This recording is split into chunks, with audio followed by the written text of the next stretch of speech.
Everyone, welcome once again to this online session. Once again, feeling good to see you all in this physics class. So, today again, we are going to continue the same chapter, that is chapter number 10, gravitation.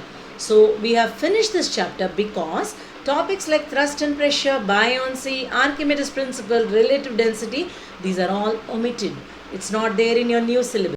So, you have only topics like gravitation, universal law of gravitation, gravitational constant, that is your capital G derivation, free fall, acceleration due to gravity, that is small g, its derivation, importance of universal law of gravitation, mass and weight.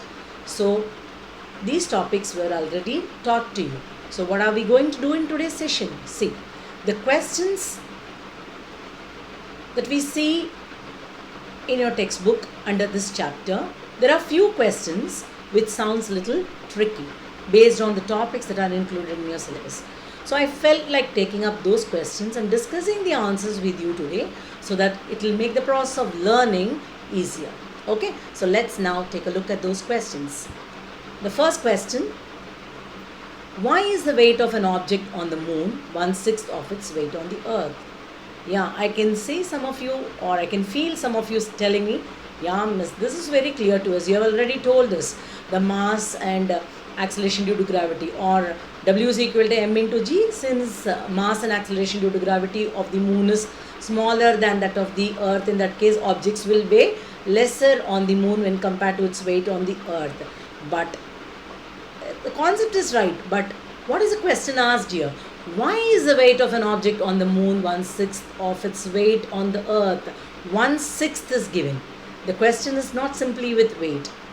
So you have to read the question carefully and accordingly you have to answer. So how will you answer? See, the mass and radius of the moon are less when compared to its mass and radius of the earth, because of which the moon will exert a lesser force of gravitation on the objects. Since we all know that gravitational force of the moon is 1/6 that of the earth, therefore the weight of an object on the moon is 1/6 of its weight on the earth. Clear to you? Simply if you write W is equal to m into g, since m and g are smaller of moon when compared to the m and g, that is mass and acceleration due to gravity of the earth, the objects will weigh less. But the question is not why the objects are weighing less. Why the weight is 1/6 of its weight on the earth. That is, why is the weight of the object on the moon is 1/6 of its weight. Understand the word 1/6 of its weight. So in that case you have to write, since the force of gravitation exerted by the moon on the earth is 1/6 that of the earth, in that case the objects will weigh 1/6 of its weight on the earth. Clear to you? That means on the moon. Clear? So there are certain points which you have to pay lot of attention, few keywords in your question. Simply the question is very easy. Only the weight is asked. We know the formula, just directly apply. So here the things go wrong. You have to pay attention to what is asked in your question. Clear to you? Okay, let's move on to the next question. See here. How does the force of gravitation between two objects change when the distance between them is reduced to half? Let me read the question once again to you. How does the force of gravitation between two objects change when the distance between them is reduced to half? See, we have learned that universal law of gravitation.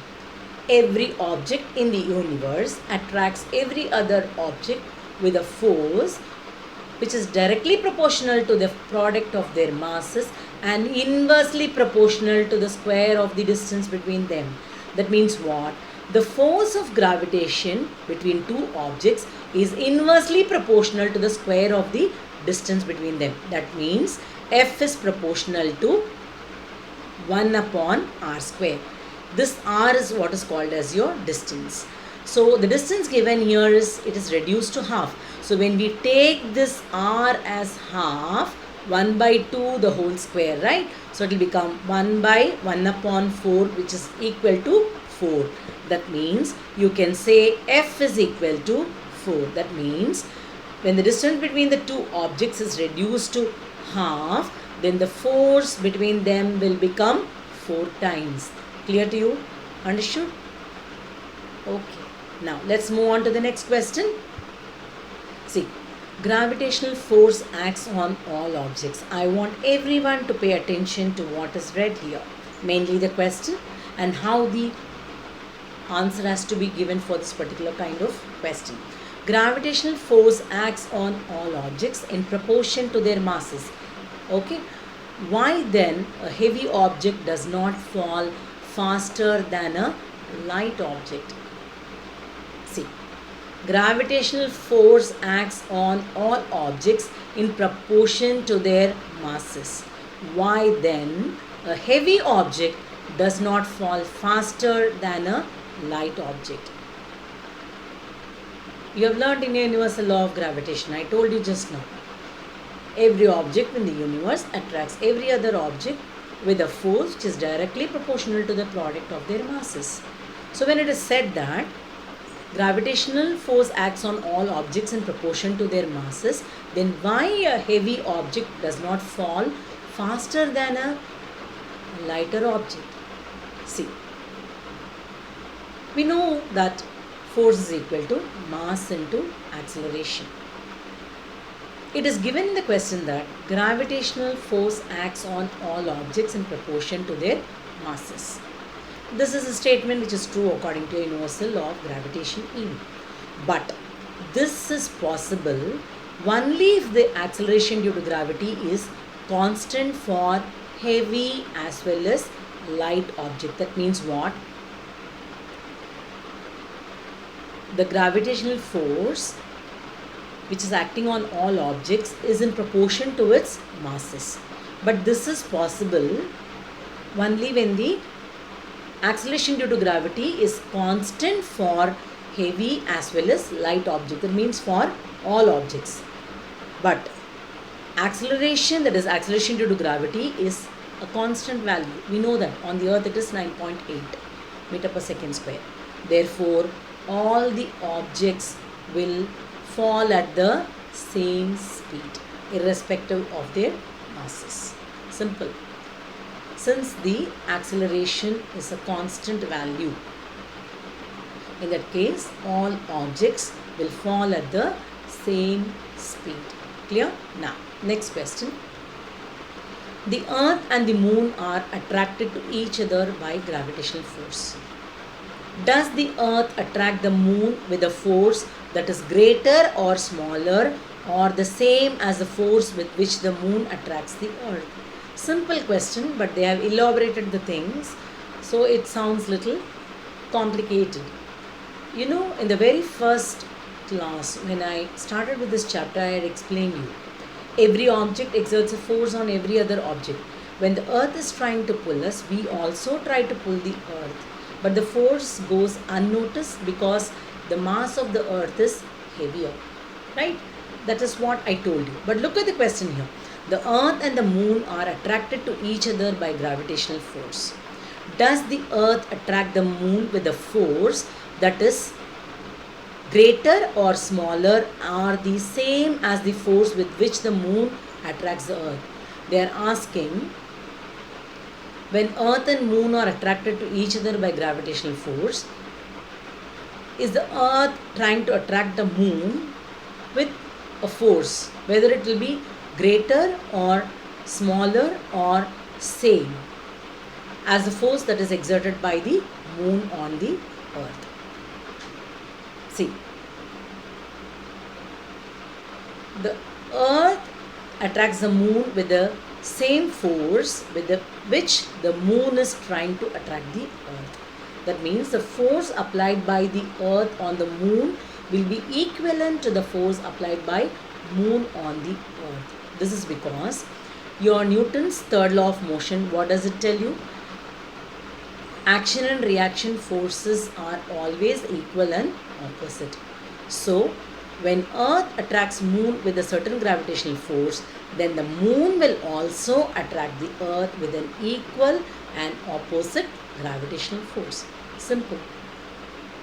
They have asked you, will the earth exert a force equivalent to the force exerted by the moon, or a greater force than that of the moon, or a lesser force when compared to the force exerted by the moon? The answer is the earth will also exert the same amount of force, because your Newton's third law of motion states that the forces of action and reaction are always equal and opposite. So when the earth is attracting the moon with a certain gravitational force, then the moon will also attract the earth with an equal amount of force but in the opposite direction, or vice versa. Hope it's clear to you.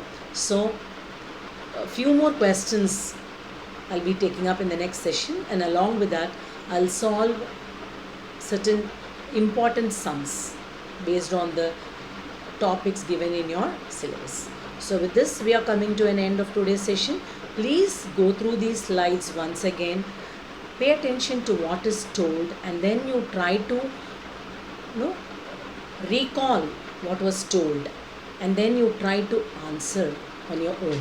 And don't worry, very shortly we'll be sending the answers to the questions given in your textbook. You can learn that, but please avoid mugging up things. Try to understand. See, whatever questions they are going to ask you, it will be based on the content that you have learned, the syllabus that is given. So nothing is going to come apart from that. Only thing is you have to apply. As I told you in the very first question, that weight. The question, it is clearly asked, why is it 1/6?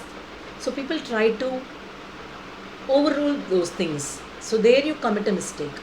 You have to pay attention. You have to read the question with proper attention, and you have to think based on what this is asked. What was the concept told? That can be done only when you have regular reading of your textbook. You have to learn, you have to understand, and then only you can answer. So take care. Keep reading what was taught in today's session. Okay, take care. Bye.